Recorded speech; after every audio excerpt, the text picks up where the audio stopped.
Hello दोस्तों, veterans नमस्कार। आज मैं आपको एक बहुत ही महत्वपूर्ण सूचना देने के लिए ये वीडियो बना रहा हूं और ये है एएफटी में कंटेम्प्ट ऑफ कोर्ट चल सकता है उसके बारे में। लेकिन उससे पहले मैं आपको एक बात बता देना चाहता हूं, ये जितने भी OROP 3 के बारे में टेबल आ रहे हैं या जो भी OROP 3 के बारे में जानकारी दी जा रही है यूट्यूब पर, उसका कोई भी अर्थ नहीं है, सब महत्वहीन है।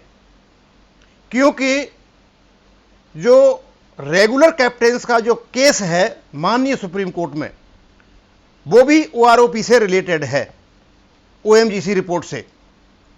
उसके लिए भारत सरकार ने नवंबर तक 3 महीने का टाइम लिया हुआ है।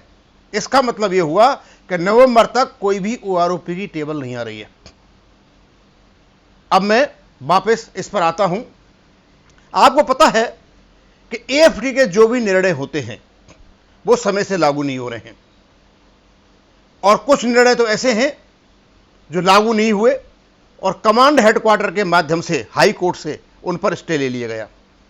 लेकिन अभी रिसेंटली मेरे पास एक सूचना भेजी दिल्ली एएफटी के ही सीनियर एडवोकेट ने। अब कहते हैं कि जो दिल्ली एएफटी की लार्जर बेंच है उसने एक निर्णय दिया है कि पहले हम एएफटी के जो जीते हुए केस थे उनको हाई कोर्ट या सुप्रीम कोर्ट में ले जाते थे कंटेम्प्ट ऑफ कोर्ट के लिए, लेकिन अब इनको एएफटी में ही दाखिल किया जा सकता है। मैं थोड़ा पढ़ के बता देता हूं, इंपॉर्टेंट सूचना है और जो आदमी अपना केस जीत करके बैठे हुए उनके लिए बहुत इंपॉर्टेंट है। Armoured forces tribunal rules it can initiate contempt of court for non compliance with its orders.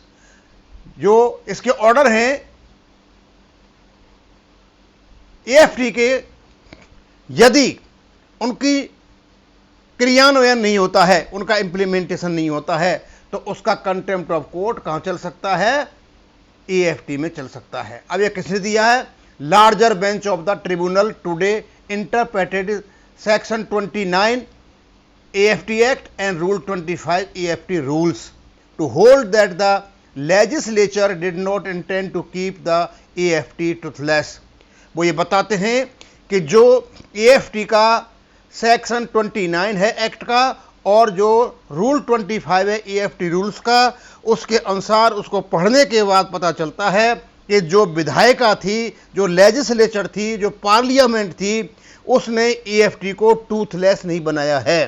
Toothless का मतलब है कि एएफटी के जो ऑर्डर्स हैं, इंस्ट्रक्शंस हैं, वो इफेक्टिव हैं और यदि नहीं लागू किया जाता है तो कंटेम्प्ट ऑफ कोर्ट यहीं चल सकता है। जैसा कि इन्होंने कहा है कि tribunal can initiate contempt of court. Contempt court आपको पता है कि ये रूल लागू नहीं होता है तो वो बहुत बड़ी चीज होती है। In a significant judgment that is expect to give teeth to the orders of army forces, a larger bench of tribunal comprising justice Anu Malhotra, lieutenant general CP Mohanty and rear admiral Dhiren Vig held on Wednesday that AFT possesses powers of contempt of court to get its order implemented। उन्हें सीधा सीधा बोल दिया कि AFT के बाद ये power है कि अपने ऑर्डर्स को इंप्लीमेंट कराने के लिए इनके पास कंटेम्प्ट ऑफ कोर्ट का हथियार है, वेपन है। पहले ये नहीं था, अब ये कब आया है? जल्दी आया है, 2 दिन पहले ये आदेश आया है, तो ये काफ़ी खुशी खबरी की बात है। और ये मैसेज मुझे अपने जो एक्स सर्विसमैन हैं उनको देना था।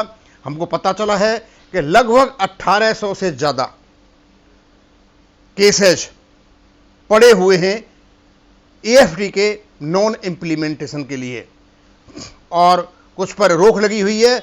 और मेरे तो आज फोन आया था, कोई 3-3, 4-4 साल के केस भी एएफटी ने निर्णय दे रखे हैं, जजमेंट लागू नहीं हुए हैं। अब इन जजमेंटों को लागू करने के लिए SC ST में जाने की जरूरत नहीं है, ज़्यादा खर्चा होता है। अब आप एएफटी में जा सकते हो और एएफटी में जाने के बाद अपना जो ऑर्डर है आप उसको इम्प्लीमेंट करा सकते हो। अब इतने से काफ़ी समझ गए होंगे कि इसका क्या मतलब होता है कंटेम्प्ट ऑफ कोर्ट का, और कंटेम्प्ट ऑफ कोर्ट में आने से सब कुछ हो जाता है। भाई ये खास इंपॉर्टेंट ये न्यूज़ थी और तो मैं आगे कहूँगा नहीं क्योंकि थोड़ा सा इन्फॉर्मेशन देना था। हमेशा ही मैं आपको वही इन्फॉर्मेशन देता हूं जो काम की है। बिना काम की इन्फॉर्मेशन मैं अपने चैनल पर नहीं डालता। अब इसको मैं यहीं ख़त्म करूंगा। थैंक यू, धन्यवाद।